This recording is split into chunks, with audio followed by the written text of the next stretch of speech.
Ram Ram. India news Haryana देख रहे हैं आप और आपके साथ मैं हूं अपूर्वा सिंह। चंडीगढ़ से आ रही है बड़ी जानकारी। बुलेटिन की शुरुआत कर रहे हैं इसी बड़ी खबर के साथ। कैबिनेट मंत्री रणबीर गंगवा का बयान। इंडिया न्यूज से खास बातचीत में बोले, कहा जन स्वास्थ्य विभाग की बैठक की जानकारी दी है। उन्होंने कहा कि बैठक में क्लोरीन पाउडर खरीदने की मंजूरी दे दी गई है।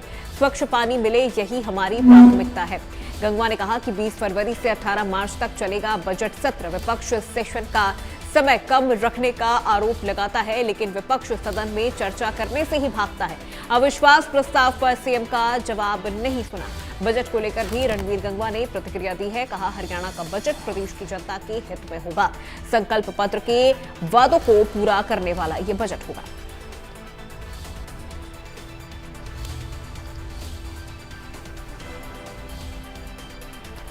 तो रणबीर गंगवा ने जन स्वास्थ्य बैठक की जानकारी दी है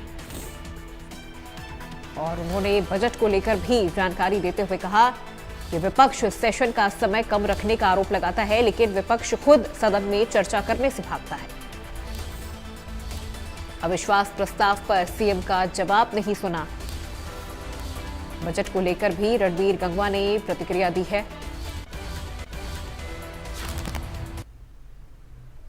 हरियाणा के कैबिनेट मंत्री रणबीर गंगवा की ओर से आज डिपार्टमेंट की हाई पावर परचेज कमेटी की बैठक की गई।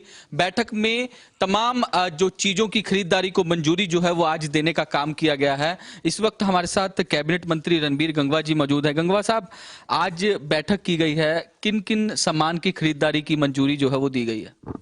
आज तो केवल एक जो ब्लीचिंग पाउडर होता है उसी की हमारी नेगोशिएशन थी, जिसमें माननीय शिक्षा मंत्री महिपाल ढांडा जी और मैं, हम दो कमेटी के अंदर हैं, वो वर्चुअल माध्यम से जुड़े थे और वो हमने बांके बिहारी एक फर्म है उसको देने का काम किया है। तो जो ब्लीचिंग पाउडर जो हमारे वाटर टैंक के अंदर साफ रखने के लिए पानी जो है वो डाला जाता है, उसका टेंडर हमने आज दिया है। सर, पिछले दिनों सवाल भी उठे थे और केंद्रीय जल शक्ति मंत्रालय के आंकड़े भी सामने आए थे कि हरियाणा के कई इलाके ऐसे हैं जहां पानी पीने के लायक नहीं है। तो इसको लेकर भी आपने उनको कहा है कि इस तरीके का जो पाउडर है वो खरीदे, ताकि पानी से जो बैक्टीरिया है बाहर निकले और शुद्ध पानी जो है वो प्रदेश की जनता को मिले? बिल्कुल, ये पानी साफ रखने में भी सहायक होता है। और दूसरा जो आपने जल शक्ति मंत्रालय की बात की, उसके लिए तो हम ऑलरेडी अवेयर हैं और हमें समय समय के ऊपर, हमारी हर जिले के अंदर लैब बनी हुई है और हम समय समय के ऊपर उस पानी को चेक करते हैं। चेक करने के बाद में ही उसको सप्लाई करने का काम करते हैं। जहां TDS 500 तक होता है उसको हम अच्छा मानते हैं और जब 500 से ऊपर अगर हो जाता है तो फिर उसके वैकल्पिक व्यवस्था हम देखते हैं। और 2000 TDS तक परमिसिबल होता है, उससे ऊपर तो हम फिर सप्लाई भी नहीं करते। अब कोई भी व्यवस्था हम करते हैं, लेकिन जहाँ 500 से ऊपर जब TDS हो जाता है तो फिर हमें उसकी कोई न कोई वैकल्पिक व्यवस्था तैयार करके, और चाहे नया ट्यूबवेल लगाना हो, चाहे उसके जल आधारित हम करने का काम करते हैं। क्योंकि हम हरियाणा के अंदर दो तरीके से पानी देने का काम करते हैं, एक तो नहर आधारित और एक जो है वो ट्यूबवेल आधारित। जो नहर आधारित है वो हमारा लगभग कोई 46-47% हम देते हैं। बाकी 52-53% जो हम ट्यूबवेल आधारित पानी जो सप्लाई करने का काम करते हैं। जहाँ ट्यूबवेल ज़्यादा डीप चला जाता है तो पानी कई बार बदल जाता है और उसके अंदर फिर हम या तो नया ट्यूबवेल लगाते हैं या फिर अगर पानी खराब हो जाता है तो या फिर उनको नहर आधारित करने का काम हम जो करते हैं। जहाँ आपने पानी की जो खराब की बात कही है, वो जो कई जगह पे हमारे जो वाटर टैंक बने हुए हैं जहाँ वाटर लेवल ऊपर आ गया है, खासकर जो कुछ ज़िले हैं हमारे, चरखी दादरी है, भिवानी है, हिसार है, सिरसा है, फतेहाबाद है, ये ऐसे ज़िले हैं जिस जहाँ वाटर लेवल ऊपर आ गया है, जिसके अंदर वो मिक्स हो जाता है।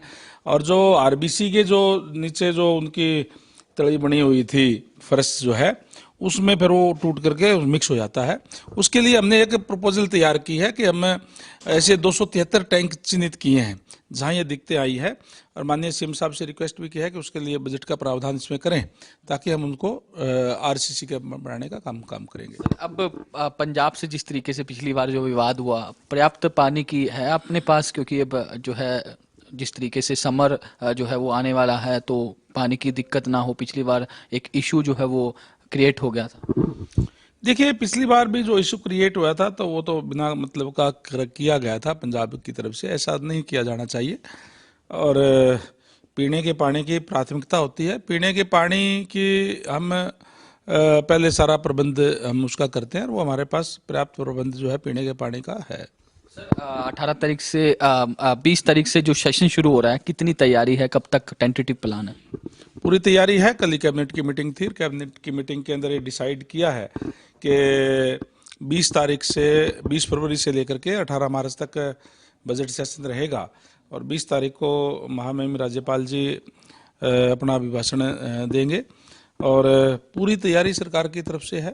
माननीय सीएम साहब बजट पेश करने का काम करेंगे और एक ऐसा बजट पेश करेंगे जो हरियाणा को विकास की गति को और ज़्यादा तेज करेगा। एक आखिरी सवाल, आखिरकार अमेरिका ने जो है जिस तरीके से अपनी हारी कहेंगे इसको कि जो 50% टैरिफ था उसको घटाकर अब 18% ले आए, सर किस तरीके से देखते, किस तरीके की जीत?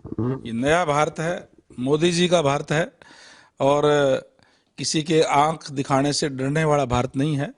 और जब अमेरिका ने कहा था कि हम 50% टैरिफ लगाएंगे तो माननीय मोदी जी ने कहा था कि विश्व आज खुला बाजार है और जहां हमारे राष्ट्र का हित होगा हम वही काम करेंगे। राष्ट्र हित के अंदर कड़े फैसले लिए और आज अमेरिका को झुकना पड़ा। हमसे बातचीत करने के लिए तो हरियाणा के कैबिनेट मंत्री रणबीर गंगवा थे, तमाम मुद्दों को लेकर बातचीत की और साथ ही साथ जिस तरीके से आज हाई पावर परचेज कमेटी की बैठक हुई है जो डिपार्टमेंट लेवल की, उसमें क्लोरीन जो पानी के अंदर डालने के लिए, पानी को शुद्ध करने के लिए उसकी खरीद को लेकर मंजूरी जो है वो दी गई है। वीडियो जर्नलिस्ट जतिन के साथ साहिल रुखाया, इंडिया न्यूज।